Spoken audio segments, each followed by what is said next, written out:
Okay, the big question on a lot of people's minds when they reach or are approaching age 62 is to whether or not they should take Social Security at 62 or wait until they get to their full retirement age.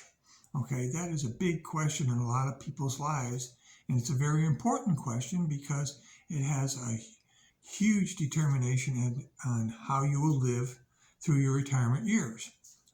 So that being said, everyone should take your cost of living that you're experiencing now and see if the Social Security benefits that you would receive could fit into your um, standard of living. Now, that being said, all right, we can go and talk about the difference between taking Social Security at 62 or taking Social Security at 66 and a half or 67, your regular retirement, or at 70. Okay, if you go to Social Security, they will provide you with an estimate of what your 62 benefits would be, what your 65 and a half or 66 benefits would, or 67 benefits would be, and they would also provide you with your 70-year-old benefits if you took it at age 70. And what it really comes down to is basically the difference between each year is approximately 8%, okay, increase every time over age 62. So whatever your benefit is at age 62, you add 8% approximately, and to each year you wait, okay, and that'll increase your benefit for the rest of your life. Now, that also means that you have to do a very careful analysis of your lifestyle and your standard of living to make sure that the Social Security benefit you receive at 62 or full retirement or any time in between will meet with your cost of living objectives, okay, and be able to live comfortably and not have to worry about finances to a certain degree, okay. Now, also, after you've made that determination and you think that maybe Social Security at 62 might be a possible alternative for you, I'm going to give you in this video an example of the benefit of taking your Social Security at age 62. And how I'm going to have a little example here as to how that is done. All right. Let's say you went to Social Security, okay, and they said that your 62 benefit at age 62 was going to be $1,000 a month, all right?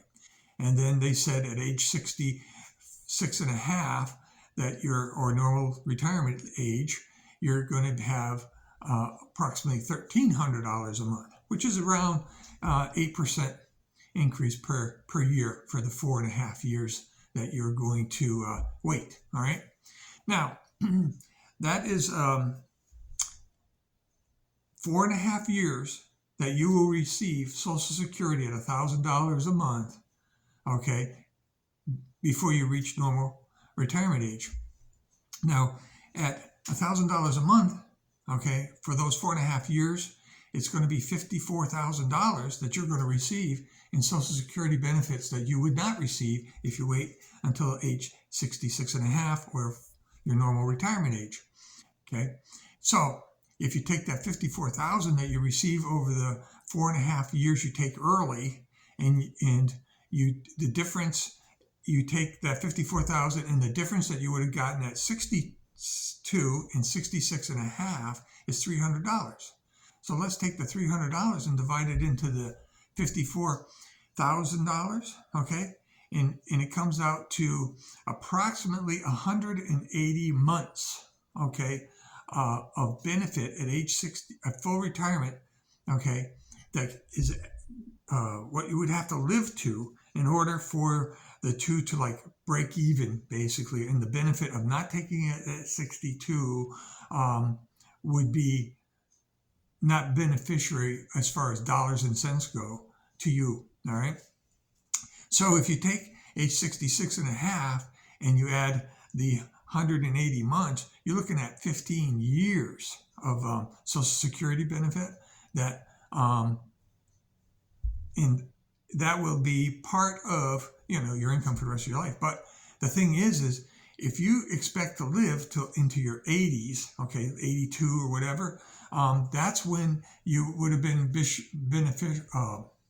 financially beneficial for you to take it at full retirement, or even age 70. I never even thought about that one, but see, age 70 is really going to be pushing the threshold because you're at 82, 83 years old at 62, okay? And then that also doesn't include cost of living increases that you get throughout from age 62 to 66 and a half, which have ranged anywhere from like 3 to 8% a year, okay? Or even less. Sometimes there's been years where they didn't give any increase, but on average, I figure probably at least 3%, okay? So that's another 12% that's not even figured into that number.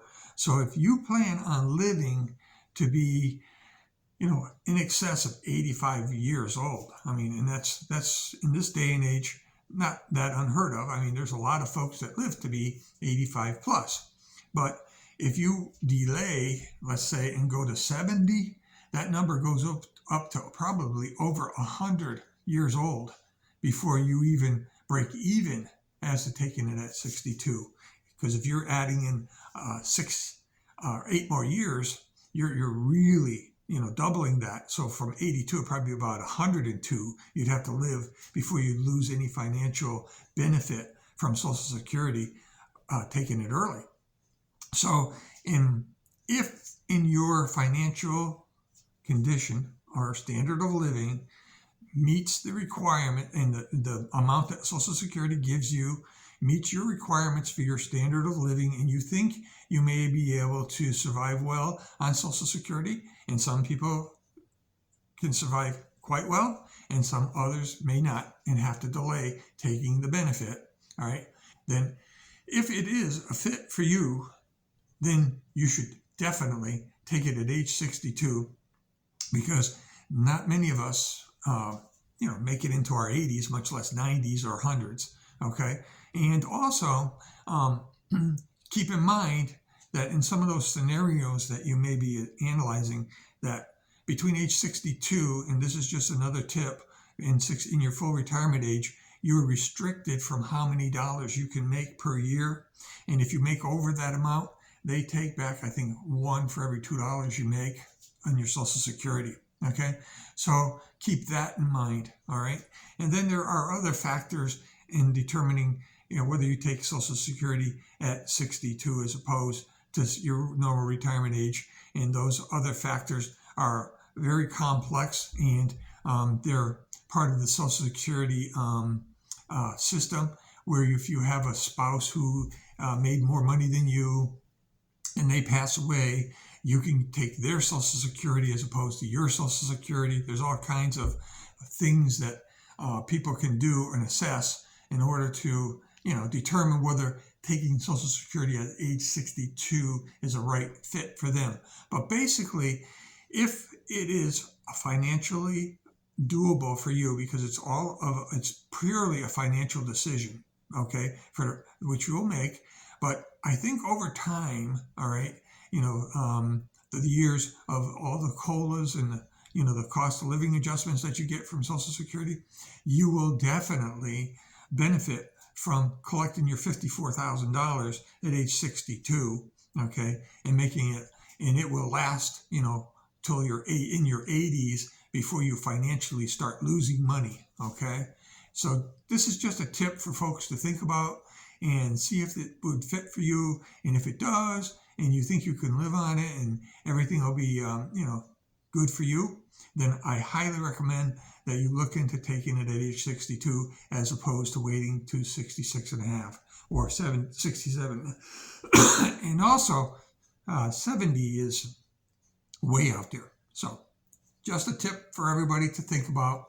I hope it helps some folks to make a decision as to whether or not to go with 62 or wait to normal retirement age of 66 and a half.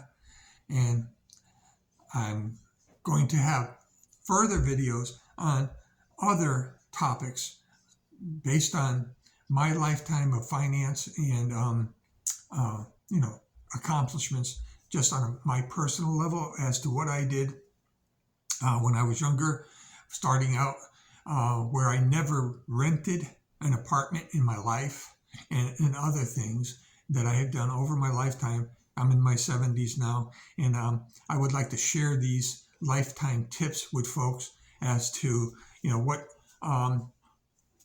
could be beneficial to them, and maybe some younger folks in the audience may be able to benefit from some of my life's achievements or failures, and avoid them or capitalize on them. Okay, so this is a basic understanding of Social Security, taking Social Security at age 62, with a very small example. Everybody's examples will be totally different, and one that you will have to definitely think about, and whether or not Social Security at 62 would fit in your life. And if it fits your lifestyle, then go for it. And that's all I can say. Thank you.